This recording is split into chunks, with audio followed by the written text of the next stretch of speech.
Salut les filles, je vous retrouve aujourd'hui pour les favoris du mois de juin, puisque nous sommes le dernier dimanche du mois. Et avant toute chose, je voulais m'excuser pour cette chose qu'il y a sur ma tête, mais il fait tellement chaud que si je m'attache pas les cheveux, je vais simplement mourir. Et vous avez de la chance, je me suis pas mise en maillot de bain. Bref, c'est parti, on va commencer tout de suite avec les soins. Ma peau m'a donné pas mal de fil à retordre ce mois-ci, puisqu'en fait, je suis allée à la plage en tout début de mois, puis après on a eu des orages à répétition, donc je ne me suis pas exposée entre temps, et du coup j'ai eu une poussée de boutons absolument horrible. Dites-moi dans les commentaires si vous aussi ça vous fait ça en septembre par exemple, à la fin des vacances d'été, quand vous avez pris le soleil tout l'été et que d'un coup vous arrêtez et que bim, votre peau se rebelle. Donc bref, j'ai dû un peu changer mes habitudes de ma routine puisqu'il fallait absolument que je fasse quelque chose. Et le premier soin que j'ai à vous présenter, c'est le Miel Suprême Baume Nutritif Sublimateur de la marque Sanoflore. Le petit pot se présente comme ça, c'est absolument magnifique. On dirait un packaging de marque de luxe, j'adore. Ça sent comme du miel velouté, c'est génial. Et c'est en fait destiné aux peaux sèches à très sèches, même sensibles à la base. Donc moi vous le savez, j'ai une peau mixte. Mais mon problème c'est que une fois que mes imperfections s'assèchent justement, j'ai des petites peaux mortes partout sur le visage et c'est absolument ingérable, même pour un gommage je veux dire. Donc j'essaye de la réparer un maximum avec ce genre de produit. Dans le même type vous avez l'Égyptienne Magique par exemple. Mais la grosse différence avec l'Égyptienne Magique, c'est qu'en fait ça ne laisse pas du tout de résidus gras sur la peau. Donc ça c'est le genre de soin que j'applique le soir, hein. Pour la journée c'est hors de question. Et en fait je m'attendais donc à un fini un peu gras sur la peau, un peu huileux. Et en fait pas du tout, on l'applique et ça pénètre instantanément, donc je trouve ça absolument génial, sachant que ce genre de soin d'habitude c'est pas hyper glamour quoi je vais dire.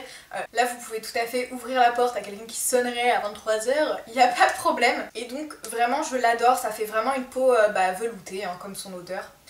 Et donc c'est un parfum 100% d'origine naturelle, il est sans parabènes, sans silicone et sans huile minérale. Donc comme je vous disais tout à l'heure, la composition c'est cool, ça respecte la charte EcoCert et la charte Cosmebio comme souvent maintenant que je vous propose des produits. Et donc voilà, vraiment je vous le conseille si votre peau est vraiment asséchée et qu'elle a besoin d'un soin en profondeur qui l'apaise et qui l'hydrate un maximum. Le deuxième soin que j'ai à vous présenter, je l'ai découvert il y a vraiment pas très longtemps, c'est le soin Spotlight de Lush. Donc vous voyez, moi j'ai un petit échantillon. Et en fait, pour tout vous dire, je l'ai eu mercredi et on est samedi. Donc vous voyez, ça fait vraiment pas très longtemps.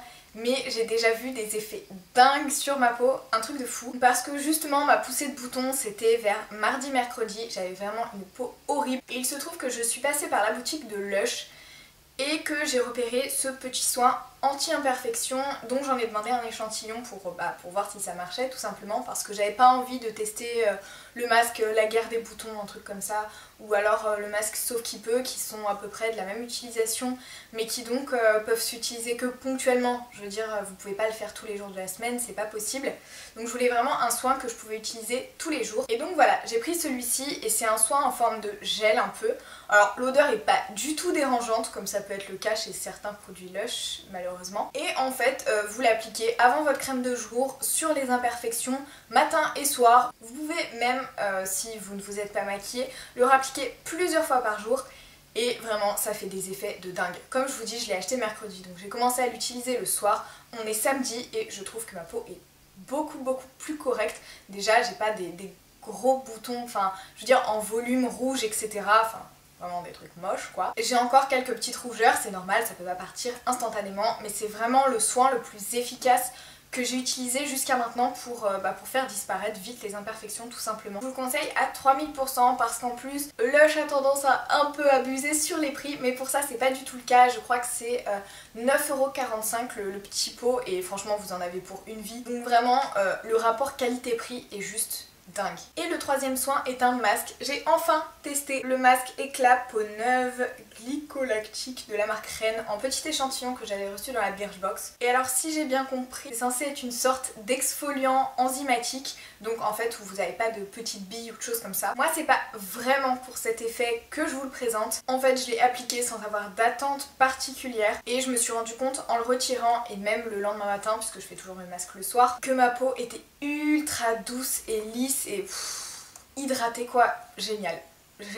J'ai pas d'autres mots. Comme si en fait elle était repulpée et voilà, je sais pas vraiment comment vous expliquer, je pense qu'il faut le tester pour le comprendre, mais au niveau pores resserrés et hydratation, il est vraiment bien. En plus, vous le savez, la marque Ren ne met pas de parabènes, de sulfate, d'huile minérale, de parfum synthétique, de silicone, etc. etc.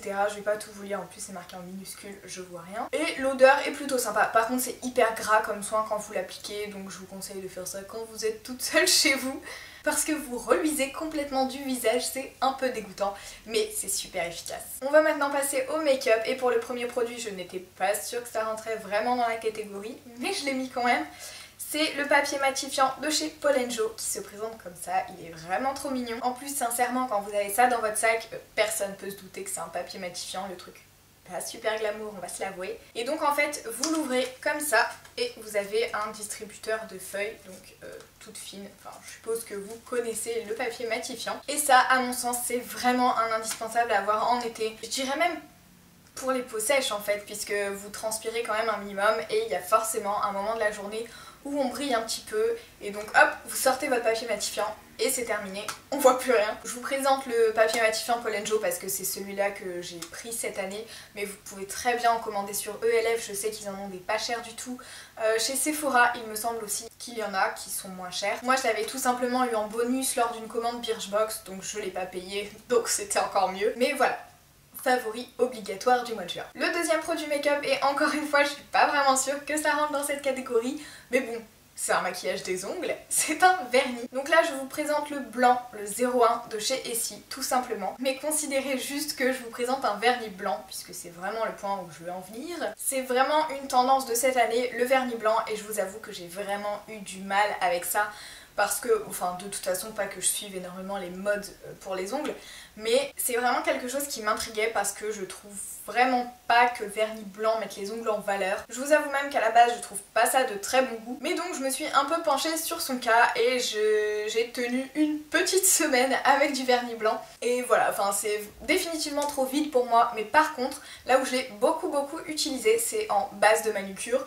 Ce mois-ci vous avez celle-ci ou celle-là que je vous ai proposé sur le blog et là j'approuve totalement parce que ça met vraiment en valeur les motifs que vous mettez dessus et ça j'apprécie beaucoup, surtout en été, du coup on ne voit que ça et voilà, c'est vraiment quelque chose qui me plaît énormément. Et le troisième produit make-up, cette fois c'est vraiment un produit make-up, c'est le 02 Rosé on the Rocks des rouges éditions Aqualac de Bourjois.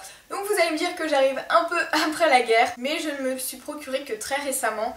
Et en fait, si j'ai craqué pour cette teinte, ce qui est un peu inopiné en été parce que j'ai plutôt tendance à me diriger sur des trucs vraiment très flashy, comme vous avez pu le voir dans ma vidéo 5 rouges à lèvres pour l'été. Je sais pas, du coup j'ai dû avoir un espèce de ras-le-bol ou quoi. Et en fait, cette teinte, c'est exactement la teinte de mes lèvres. Alors peut-être une pointe un tout petit peu plus rosée, mais vraiment pas grand chose. Et donc pour moi ça fait vraiment un effet mes lèvres en mieux, sans le fini mat, je vous l'accorde, hein, c'est brillant quand vous l'appliquez et ensuite ça devient... je dirais semi-brillant un peu. Je vous avoue que j'utilise énormément ces derniers temps puisque je préfère mettre ça plutôt que de mettre du labello, bizarrement, parce que le labello tire un peu forcément sur le orangé ou sur le rouge ou sur le rose, parce que non, je mets pas de labello transparent dans la journée, j'aime pas ça, je trouve que ça fait un effet un peu blanc et ça me plaît pas. Et donc je sortais mon petit Aqualac et j'étais absolument tranquille, je peux me faire un maquillage chargé des yeux comme pas du tout, et ça va avec tous les maquillages en fait et je l'adore. En ce qui concerne mes randoms, ce mois-ci je me suis acheté au marché un short trop mignon qui est comme ceci et que j'adore. Je pense que je vais vous faire un haul des soldes quand j'aurai terminé les soldes et je vous le présenterai aussi dedans. Par contre il était absolument pas soldé, hein. Je l'ai trouvé au marché à 15 € il me semble, et blanc comme ça, c'est pas du tout le genre de truc que je porte. Déjà j'ai vraiment du mal à mettre des shorts, je trouve ça toujours trop court sur moi, même quand c'est pas le cas, hein. Celui-ci il a une longueur tout à fait appropriée je dirais, mais je sais pas, j'aime pas trop l'effet, je sais pas. Bref, mais celui-ci quand j'ai vu les motifs et tout, j'ai complètement craqué et je l'ai essayé et je trouvais quand même ça trop court. Mais ma maman m'a dit mais non il te va très bien, nanana. Donc du coup je l'ai pris et je le mets énormément depuis que je l'ai acheté, donc je crois que j'ai bien fait.